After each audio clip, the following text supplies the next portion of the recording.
အားလုံးပဲမင်္ဂလာပါဒီကနေ့တင်ဆက်ပေးမိကားကောင်းလေးရဲ့နာမည်ကတော့ဒေဘာဆိုတဲ့ရှာဟီကဘူးရဲ့နောက်ဆုံးထွက်ကားကောင်းမှာဇလန်လေးရဲ့အစမှာတော့မောင်လူချမ်းကစိုက်ကယ်မောင်းရင်းကားတိုက်ခံရတာကနေဆက်ပါတယ်စိုက်ကယ်မောင်းတဲ့အချိန်ဥထုံမဆောင်ထားတော့ခေါင်းကိုထိခိုက်သွားပါတယ်မောင်လူချမ်းကိုကယ်ပေးခဲ့သူကမောင်လူချမ်းရဲ့အတီးတဲကရဲရရှိတယောက်ပါမောင်လူချမ်းကအတိတ်မမေ့ခင်အမှုတစ်ခုအကြောင်းကိုစုံစမ်းနေပြီးအဖြေထွက်ခါနေပြီဆိုတာကိုပြောပြတယ်မောင်လူချမ်းကိုမှတ်ဉာဏ်တွေကိုပြန်ခေါ်လို့ရအောင်အတိတ်အကြောင်းနည်းနည်းပြောပြတယ်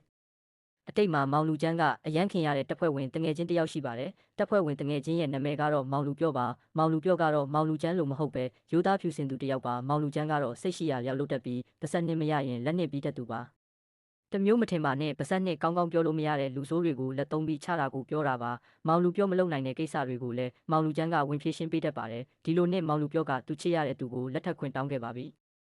မောင်လူပြော့ရဲ့ရိုးသားဖြောင့်မတ်မှုအတွက်ရဲတပ်ဖွဲ့ကလျာရှည်စုပေးပါတယ်။လျာရှည်စုကိုတက်ယူနေတော့မှပဲရင်ဘတ်တိတဲ့ကိုတနက်ပစ်ခံရပါတယ်။မောင်လူချမ်းကတော့ဒီအကြောင်းတွေကိုအတိတ်မိနေပါပြီ။အတီးရဲသားတယောက်ကဒီအထိပဲရှင်းပြနိုင်ပါတယ်။ကျန်တဲ့အမှုကတော့ကိုယ်တိုင်ဖော်ထုတ်ရမည်လို့ပြောတယ်။မောင်လူချမ်းကတော့ဆက်ပါဖြစ်သွားလဲဆိုတာစုံစမ်းတယ်။မောင်လူပြော့ကမောင်လူချမ်းရဲ့အချစ်ဆုံးတငယ်ချင်းပါ။မောင်လူပြော့ကိုဘသူတက်သွားလဲသိရဖို့အမှုခင်းနေရကိုစုံစမ်းတယ်။မောင်လူပြော့ကိုတက်ခဲ့တဲ့လက်နက်ကအော်တိုမက်တစ်ပါအဝေးကနေရီမုတ်နှိပ်ပြီးပစ်လို့ရတဲ့တနက်ပါ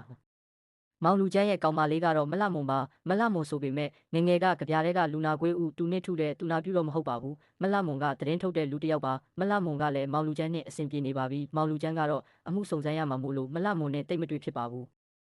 မောင်လူချမ်းကအမှုစုံစမ်းရင်းနဲ့နောက်ဆုံးမှာတတ်ခဲ့တဲ့သူကိုတီးသွားပါပြီ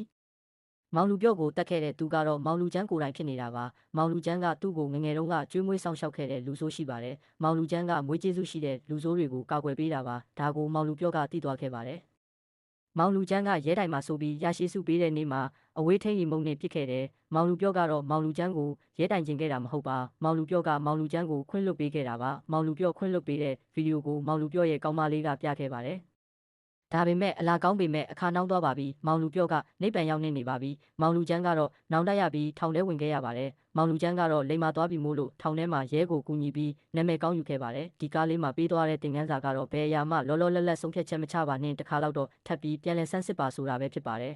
။မိတ်ဆွေတို့လည်းဘဝမှာနောက်တမရချင်ရင်ဆုံးဖြတ်ချက်တွေမချခင်တခါတော့စစ်ဆေးကြည့်လိုက်ပါအားလုံးကိုကျေးဇူးတင်ပါတယ်